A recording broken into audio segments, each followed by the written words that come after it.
Hi guys. तो पिछली class में हमने एग्जाम्पल 1 कंप्लीट कर ली थी। नॉन लीनियर और लीनियर इक्वेशंस थी जिसमें हमें बताना था कि लीनियर कौन सी है और नॉन लीनियर कौन सी है। लीनियर की भी 4 एग्जाम्पल बताई थी मैंने आपको और नॉन लीनियर की भी 4 एग्जाम्पल बताई थी। उम्मीद है आपने पिछली वीडियो देख ली होगी, अगर नहीं देखी तो आप देख लें उसको जाके।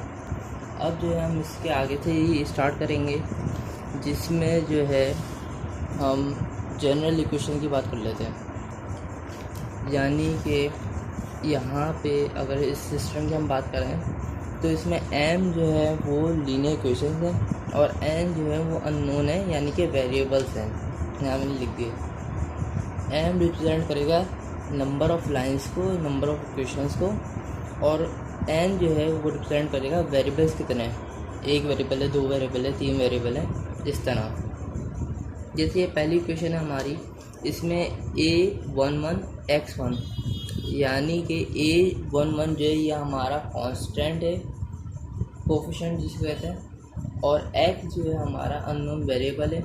और ये पूरी इक्वेशन जा रही है कहाँ तक, a1n xn, यानी कि यहाँ जो a11 था, 1 मतलब पहला वाला जो 1 आ रहा है वो m है, m मल्टीप्लाई बाय n, यानी कि i मल्टीप्लाई बाय j हम वेक्टर में या फिर मैट्रिक्स में लिखते हैं, i मल्टीप्लाई बाय j।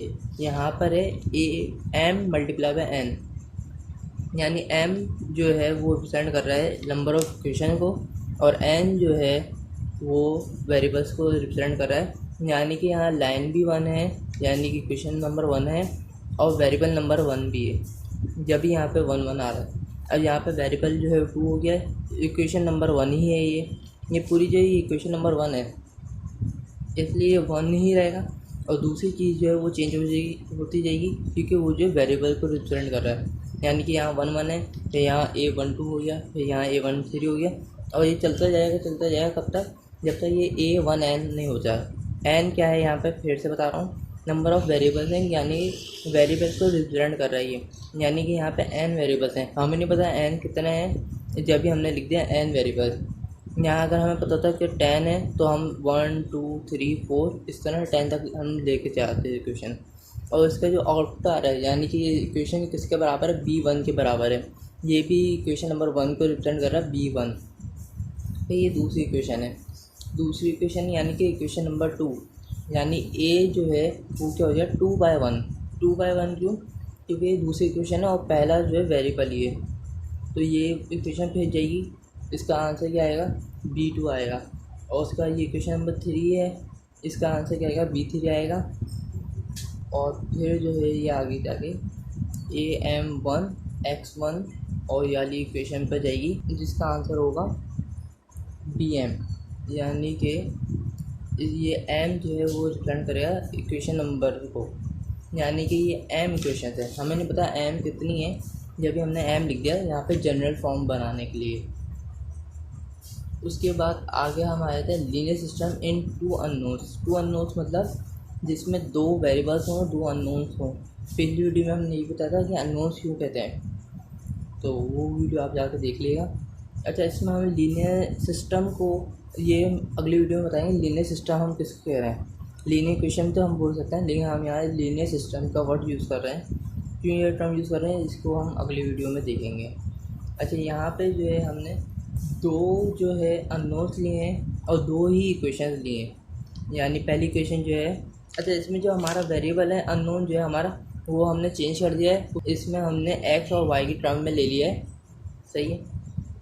तो यहाँ पे क्या हुआ, यहाँ पे ये भी एक तरह की जनरल टर्म है in term of x and y। तो यहाँ पे हमारा कांस्टेंट या कोफिशिएंट जो है वो a1 x है प्लस b1 y है, इज इक्वल्स टू c1, सही। और दूसरी इक्वेशन हमारी a2x plus b2y is equals to c2। तो ये जो दो इक्वेशंस हैं और 2 अननोन्स हैं, इसमें जो 3 पॉसिबिलिटीज़ है हमारे पास, वो कौन कौन सी हैं वो देख लेते हैं। पॉसिबिलिटी किस चीज़ की, इसका जो सॉल्यूशन आएगा उसकी पॉसिबिलिटीज़ की हम बात कर रहे हैं कि इसके सॉल्यूशन क्या क्या हो सकते हैं, क्या क्या पॉसिबिलिटीज़ हैं इसके सॉल्यूशन आने की। तो पहली जो पॉसिबिलिटी है वो ये है, the line may be parallel and distant, there is no solution and no intersection. यानी कि ये एक इक्वेशन एक लाइन को रिप्रेजेंट कर रही है, दूसरी इक्वेशन दूसरी लाइन को रिप्रेजेंट कर रही है। अगर दो इक्वेशंस से दो लाइन जो हैं वो ग्राफ में पैरेलल आ गई तो उसका क्या होगा, नो सॉल्यूशन होगा, कोई सॉल्यूशन नहीं बनेगा क्योंकि उसमें कोई इंटरसेक्शन ही नहीं होगा। यानी जब क्रॉस में आएंगी नहीं तो उसका सॉल्यूशन नहीं आएगा, दोनों पैरेलल चली जाएंगी। तो इसको इनकॉन्सिस्टेंट भी कहते हैं। A system of linear equation has no solution. पहली पॉसिबिलिटीज़ जो है वो ये है, अगर दो लाइन पैरेलल हो गई तो उसका जो है कोई सॉल्यूशन नहीं होगा, उसको इनकॉन्सिस्टेंट भी कहते हैं। दूसरी जो पॉसिबिलिटी है उसको चेक कर लेते हैं, वो क्या है। दूसरी पॉसिबिलिटी ये है कि अगर जो है लाइन जो है हमारी वो इंटरसेक्ट हो गई सिर्फ एक पॉइंट पे, एट ओनली वन पॉइंट, सिर्फ एक पॉइंट पे अगर वो जाके इंटरसेक्ट हो गई तो क्या होगा, तो सिस्टम के पास सिर्फ एक ही सॉल्यूशन होगा। सिस्टम के पास एक ही सॉल्यूशन होगा अगर क्या हो जाए, वो किसी एक पॉइंट पे इंटरसेक्ट हो जाए। अभी इसकी एग्जांपल भी बताऊंगा, उससे आपको और ज़्यादा अच्छी तरीके से समझ में आ जाएगा। इसको कॉन्सिस्टेंट कहते हैं। इनकॉन्सिस्टेंट और कॉन्सिस्टेंट में भी आपको फ़र्क पता चलिए होगा। Consistent system of linear equation has at least one solution, one solution नहीं, एट लीस्ट कम से कम एक सॉल्यूशन होगा तो उसको कॉन्सिस्टेंट कहते हैं। और तीसरी जो पॉसिबिलिटी है वो चेक कर लेते हैं। उसमें ये है कि द लाइन्स में कॉन्साइड एंड इन्फिनिटी मैनी सॉल्यूशन। ये पॉसिबिलिटी कब होती है इसकी भी हम आगे जाके बात कर लेंगे। अच्छा, तो ये जो है ये पॉसिबिलिटी वन जो थी जिसमें नो सॉल्यूशन था, कोई सॉल्यूशन नहीं था उसमें, उसकी हम बात कर लेते हैं। ये कैसे होगा ये मैं बता देता हूँ आपको। ये जो है हमारा ये क्वेश्चन है, ये क्वेश्चन है जहाँ मैंने लाइन मारी, मैंने पेंसिल से किया हुआ था। ये जो है हमारी इक्वेशन वन है, मैं पढ़ के बताता हूँ। X plus Y is equals to 3, यानी कि इसका कोफिशिएंट क्या है, वन है, इसका कोफिशिएंट भी वन है। एक्स और वाई का कोफिशिएंट क्या है, वन है। दूसरी इक्वेशन है X plus Y is equals to 1, ये दूसरी इक्वेशन है, इक्वेशन नंबर 2। तो हम पहले जो है इक्वेशन नंबर 1 ले लेते हैं। यहाँ मैंने लिखा है एक इक्वेशन नंबर 1। इक्वेशन नंबर 1 क्या आती है हमारी, X plus Y is equal to 3। Let कर लेते हैं आप, क्या लेट कर लेते हैं हम। अब हम अपने पास से जो है पॉइंट्स लेंगे, अपनी मर्ज़ी से हम कोई भी पॉइंट्स ले लेंगे और फिर जो है उसका सॉल्यूशन निकाल कर देखते हैं। इस तरह का हम सॉल्यूशन लेंगे कि दोनों जो इक्वेशंस है वो हमारे बैलेंस हो जाए, दोनों के आंसर जो है वो सेम आ जाए, यानी लेफ़्ट हैंड साइड बराबर हो जाए राइट हैंड साइड के। तो अगर मैं x को जो है 2 ले लेता हूँ और y को जो है मैं 1 ले लेता हूँ इसकी वैल्यू, तो 2 + 1 क्या हो जाएगा, 2 + 1 हो जाएगा 3। 3 जो है बराबर हो जाएगा 3 के, क्योंकि इसका राइट हैंड साइड जो था वो 3 ही था। तो ये इक्वेशन जो है हमारी बराबर हो गई है। दूसरा पॉइंट ले लेते हैं, दूसरा पॉइंट ले लेते हैं। x is equals to 1, y is equals to 2। तो फिर वही बात, 1 + 2 क्या हो जाएगा, 3 हो जाएगा। 3 बराबर है 3 के, ये भी जो है बराबर हो गई है।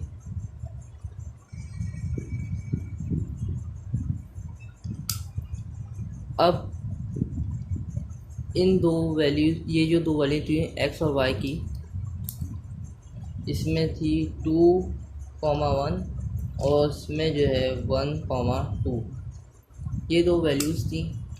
इसके हम ग्राफ बना लेते हैं। ये जो ग्राफ है मैंने रफ ग्राफ बनाया हुआ है, तो अगर आप चाहें तो इसको शेयर भी कर सकते हैं। अच्छा, तो पहला पॉइंट जो आ रहा हमारा 2x जो है 2 है और y जो है हमारा 1 है, यानी कि x जो है हमारा 2 है और y जो है हमारा 1 है। एक पॉइंट ये हो गया और दूसरा पॉइंट था हमारा x जो था वो हमारा 1 था और y जो था हमारा 2 था। x हमारा 1 था, y जो था हमारा 2 था, तो ये एक पॉइंट आ गया। ये क्या है, इक्वेशन नंबर 1 है हमारी। और दूसरी इक्वेशन को अब हम बात कर लेते हैं। दूसरी इक्वेशन क्या थी हमारी, अब यहाँ मैंने लिख दिया टेक इक्वेशन नंबर 2, तो सही कर लेते हैं। टेक इक्वेशन नंबर 2, इसमें भी हम जो है 2 पॉइंट्स ले लेते हैं। वो 2 पॉइंट्स क्या हैं, पहला पॉइंट है कि लेट कर लेते हैं हम x जो है बराबर है +2। अब वहाँ लिखने की ज़रूरत थी, यहाँ मैंने आपके लिए लिखा है प्लस, वरना प्लस साइन लगाने की ज़रूरत नहीं होती। और y मैंने ले लिया -1। ये क्यों लिया है मैंने, अच्छा ये पॉइंट जो हम अपनी मर्ज़ी से लेंगे ताकि हमारे जो इक्वेशन हैं वो सेम रहें, उनकी जो आंसर्स हैं वो सेम आए, इसलिए और कोई बात नहीं है। पॉइंट्स आप अपने पास से ले सकते हैं अपनी मर्ज़ी से, क्योंकि हमारी जो इक्वेशन थी वो यही थी। अच्छा यहाँ मैं इक्वेशन भी लिख देता हूँ, x + y = 1। ये हमारी इक्वेशन थी। 1 मुझे लाना है इन दोनों की मदद से, तो मैंने ये पॉइंट्स लिए। 2 - 1 जब हमने किया तो 1 = 1 हो गया और हमारी इक्वेशन जो है वो इक्वल हो गई है। दूसरे पॉइंट्स जो हैं वो ले लेते हैं हम। दूसरे पॉइंट्स क्या हैं, मैंने इस बार x को जो है -1 लिया और y को जो है +2 लिया है। प्लस हम साइन लिखते नहीं है इसलिए मैंने नहीं लिखा।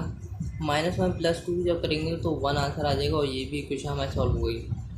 अब इसके जो है क्या पॉइंट्स आ रहे थे, इसके पॉइंट से 2 और -1 था, यहाँ -1 और 2 था।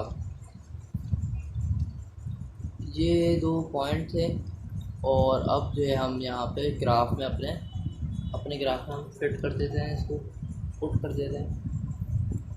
तो x हमारा 2 था और y जो था वो हमारा -1 था। x ये 2 और y जो है ये -1 और एक पॉइंट ये है। दूसरा x जो था वो -1 था और y जो था +2 था, यानी कि -1x और +2y ये पॉइंट। तो ये आपको दिख रही होगी कि 2 लाइनें जो हैं ये खींची हुई हैं, एक ये दूसरी ये, और इसको आपको ये भी दिख रहा होगा कि ये दोनों जो आपस में पैरेलल हैं, कोई इंटरसेक्शन नहीं है, किसी पॉइंट पर ये इंटरसेक्ट नहीं कर रही हैं, इसलिए ये पैरेलल है और इसका नो सॉल्यूशन होगा। ये पॉसिबिलिटी 1 है। तो 3 पॉसिबिलिटी थी, उसमें से पहली की एग्जाम्पल मैंने बता दिया आपको। इसका मतलब ये है इसमें कोई जो है सॉल्यूशन नहीं आएगा आपका। दूसरी क्वेश्चन देख लेते हैं हम। तो ये क्वेश्चन नंबर 2 है। क्वेश्चन नंबर 2 में हमारी क्वेश्चन नंबर 1 जो है वो है x + y = 3 और इक्वेशन 2 है x - y = -1। अच्छा, पहली वाली जो हमारी इक्वेशन थी, यानी पहला वाला जो क्वेश्चन था हमारा, उसकी जो इक्वेशन नंबर 1 थी x + y = 3 और यहाँ जो है वो भी x + y = 3। तो इसको मुझे दोबारा करने की ज़रूरत नहीं है क्योंकि सेम इक्वेशन ही मैंने लिए, इसलिए जो इसके पॉइंट्स थे यानी कि 2, 1 और 1, 2 यही पॉइंट्स जो है मैं यहाँ ले लूँगा और इससे जो है मेरी इक्वेशन जो है वो बराबर हो जाएगी। तो मैंने यहाँ किया नहीं क्योंकि एक बार मैंने आपको करके दिखा दिया है। सेम पॉइंट्स है 1 यहाँ मैंने लिख दिया और इसके पॉइंट्स कहते हैं 2, 1 और 1, 2। तो इसकी इक्वेशन भी जो है यहाँ बन जाएगी। और अब हम इक्वेशन 2 ले लेते हैं, उसके बाद ग्राफ को देख लेंगे। तो इक्वेशन 2 जो है उसकी जो है हम ज़रा बात कर लेते हैं इक्वेशन 2 की। इसमें हमने पॉइंट लिया, हमारी इक्वेशन क्या है, इक्वेशन 2 नंबर हमने जो इक्वेशन 2 ली है वो है x - y = -1। ये हमारी इक्वेशन है, इक्वेशन नंबर 2। इसको अब हमें -1 लाना है तो हम क्या करेंगे, तो x को हम 1 ले रहे हैं और y को भी 2 ले रहे हैं, क्योंकि माइनस साइन बीच में है तो हमें माइनस साइन लेने की ज़रूरत नहीं है। जब हम 1 - 2 करेंगे तो -1 आंसर आ जाएगा और ये क्वेश्चन हमारी बराबर हो जाएगी, इक्वल्स आ जाएगी। दूसरा जो पॉइंट्स लिया है मैंने वो लिया x मैंने 0 लिया है और y जो है मैंने 1 लिया है। 0 - 1 -1 ही होगा और ये भी हमारी इक्वेशन सॉल्व हो गई। क्या पॉइंट्स लिए मैंने, x मैंने 1 लिया है और y को मैंने 2 लिया है। इसमें मैंने x को 0 लिया है और y को 1 लिया है। इसको यहाँ पर पुट कर देते हैं। पहली वाली को अगर मैं देखूँ, उसके मैंने पॉइंट्स पुट किए थे इक्वेशन 1 के, वो थे 2,1 ये सही है बिल्कुल। और दूसरा था 1,2 ये इस तरह इसको खींच भी देते हैं, थोड़ी आगे तो हुई लेकिन सही है, क्यों मैंने ये रफ काम किया है, आप फेयर कर लीजिएगा। और दूसरी इक्वेशन के जो पॉइंट्स है वो थे 1,2 और 0,1 1,2, यानी कि x जो है हमारा 1 ये रहा, कॉमा 2 ये रहा, यानी कि सेम पॉइंट आ गया। और दूसरा था 0,1 कुछ इस तरह आएगा। और ये एक पॉइंट हमें मिल गया जहाँ पे जो ये इंटरसेक्शन हो रही है, इंटरसेक्ट कर रहे हैं ये दो लाइन आपस में, और यहाँ पे हमें एग्जैक्टली 1 सॉल्यूशन मिल गया है। ये देखें यहाँ पे जब हम सॉल्व कर रहे थे तो ये देखें ये 1,2 और यहाँ पर भी जो है 1,2, ये सेम पॉइंट्स मिल गए हैं, इसलिए हमारी जो इक्वेशन है वो इंटरसेक्ट कर गई है और हमें एक सॉल्यूशन मिल गया। क्वेश्चन नंबर 3, इसकी जो इक्वेशन नंबर 1 है x + y = 3। क्वेश्चन 1 ये आपको फिर याद आ गया होगा, ये मैंने वही वाली इक्वेशन ली जो क्वेश्चन नंबर 1 में भी ली थी, क्वेश्चन नंबर 2 में भी ली थी और क्वेश्चन नंबर 3 में भी ले ली, ताकि मेरा काम आसान हो जाए, मुझे जो है पॉइंट सेम रखने पड़े, 2,1 और 1,2। दूसरी क्वेश्चन है मेरी 2x + 2y = 6। ये मेरी इक्वेशन नंबर 2 है, ये नई इक्वेशन है। और अच्छा, अब इसको सॉल्व करते हैं। तो आधे सवाल को सॉल्व करने की ज़रूरत ही नहीं है, क्यों? क्योंकि मैंने सेम जो है पॉइंट्स लिए हुए थे, सेम पॉइंट्स थे मेरे पास, ये 2,1 और 1,2। इक्वेशन 1 हमारी सॉल्व हो गई, सेम आंसर सारे थे। और इक्वेशन नंबर 2 देख लेते हैं, जो थी, मैं यहाँ लिख भी देता हूँ, 2x + 2y = 6। ये हमारी क्वेश्चन थी। हम पॉइंट्स लेते हैं 2,1, जो पहले लिए थे 2,1, इक्वेशन 1 भी लिए, इक्वेशन 2 में भी यही लिए हैं। जब इसको हम सॉल्व करेंगे तो इसका 6 = 6 आ जाएगा, जिससे हमारी इक्वेशन ये सॉल्व हो रही है। दूसरे जो पॉइंट्स वो ले लेते हैं, x = 1 और y = 2, यानी कि ये भी सेम पॉइंट्स हैं जो मैंने इक्वेशन 1 में लिए थे। ये देखें 2,1 और 1,2, 2,1 और 1,2, ये यहाँ भी मैंने लिए 2,1 और अब मैंने ले लिया 1,2, यानी सेम पॉइंट्स मैंने लिए हैं, क्योंकि इसी से मेरी इक्वेशन सॉल्व हो जाएंगी इन पॉइंट्स से, तो मैंने यही ले लिए। आप चाहें आप कुछ और भी ले सकते हैं, लेकिन घूम फिर के बाद वहीं आ जाएगी। और जब मैं इसको पॉइंट्स को प्लॉट करूँगा, यानी कि पहला था 2,1 और 1,2, तो ये मेरी जो है एक ही लाइन जो है वो ओवरलैप हो गई है, और इस पे इनफाइनाइट मैनी सॉल्यूशन मिलेंगे। और यहाँ पे तीसरी पॉसिबिलिटी भी जो है वो कंप्लीट हो गई है। और अच्छा, वहाँ जो था वो लीनियर सिस्टम पढ़ा था, लेकिन वो 2 अननोन्स में और 2 इक्वेशंस में पढ़ा था। यहाँ जो है 3 अननोन्स अगर होंगे तो हमारे पास क्या होगा, तो यहाँ लिखा है देयर इज सेम कंडीशन। कोई सा भी लीनियर सिस्टम हो उसमें ये 3 पॉसिबिलिटीज़ हैं, कौन सी? No solution. अच्छा, इसकी जो है कंडीशंस सुन लें, अगर जो है 3 अननोन्स होंगे तो क्या कंडीशंस बन सकती हैं। सेम कंडीशन 3 ही रहेंगी, यानी कि जो आउटपुट हमें मिलेंगे वो 3 ही होंगे, कौन से? नो सॉल्यूशन, 1 सॉल्यूशन और इनफाइनाइट मैनी सॉल्यूशन। लेकिन कंडीशंस क्या हो सकते हैं वो हम यहाँ डिस्कस कर लेते हैं और उसके बाद वीडियो को एंड करेंगे। तो पहला है यहाँ पे नो सॉल्यूशन। जो हमारी पहली पॉसिबिलिटी थी वो थी नो सॉल्यूशन, और जब नो सॉल्यूशन होगा तो किस तरह हो सकते हैं? या तो तीनों लाइनें जो हैं वो पैरेलल आ जाएंगी, इस तरह कोई इंटरसेक्शन नहीं होगी इन तीनों के दरमियान में। एक कंडीशन ये है। दूसरी ये है कि दो पैरेलल होंगी, तो जब दो पैरेलल होंगी तो उसका भी कोई फ़ायदा नहीं है, जो हमने पहले देखा था पीछे जो हम देख कर आए हैं इक्वेशन नंबर 1 में, वो क्वेश्चन नंबर 1 में एग्जाम्पल जो थी उसमें हमने देखा था कोई फ़ायदा नहीं है अगर दो पैरेलल हो गई। और नो कॉमन इंटरसेक्शन, या इसके क्या मतलब होंगे पता ही क्यों लिखा है मैंने। चौथी पॉसिबिलिटी ये है कि दो जो है वो ओवरलैप हो जाएंगे और तीसरी जो है वो पैरेलल होगी थर्ड से, यानी अगर एक भी पैरेलल लाइन आ गई तो आपकी फिर इक्वेशन बेकार है, आपको नो सॉल्यूशन ही मिलेगा। और वन सॉल्यूशन के लिए तो एक ही पॉसिबिलिटी है, एक ही कंडीशन है कि तीनों जो जिस तरह ये मैंने ग्राफ से भी बताया हुआ आपको, एक्स वाई और जेड एक पॉइंट पर ये इंटरसेक्ट होंगे तो आपको वन सॉल्यूशन मिल जाएगा। और मैनी सॉल्यूशन के लिए आप क्या करेंगे, मैनी सॉल्यूशन में क्या कंडीशन मिलेगी आपको, या तो वो ओवरलैप होंगे और दो ओवरलैप होंगे और एक जो है ना इंटरसेक्शन होगी तीसरी लाइन से।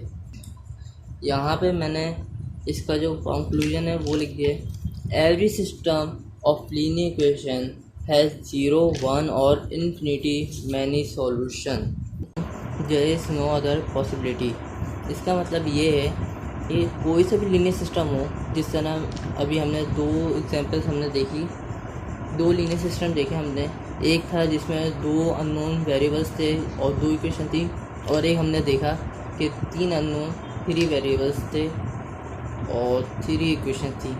उन दोनों में ही जो है 3 पॉसिबिलिटीज़ आ रही थी कि 0 सॉल्यूशन होगा, नो सॉल्यूशन होगा, 1 सॉल्यूशन होगा या फिर बहुत ज़्यादा सॉल्यूशन होंगे। इन तीनों के अलावा कोई पॉसिबिलिटी नहीं है। और इसकी मैंने एग्जाम्पल बता दी कि किस तरह ये किस सेंस में बोल रहे हैं। जब आप सॉल्व करेंगे तो आपको खुद ही पता चल जाएगा कि इस एग्जाम्पल की या इस क्वेश्चन की क्या पॉसिबिलिटी बन रही है। या तो उसका आंसर होगा नो सॉल्यूशन, या उसका सॉल्यूशन होगा 1 सॉल्यूशन, या उसका सॉल्यूशन होगा मैनी सॉल्यूशंस।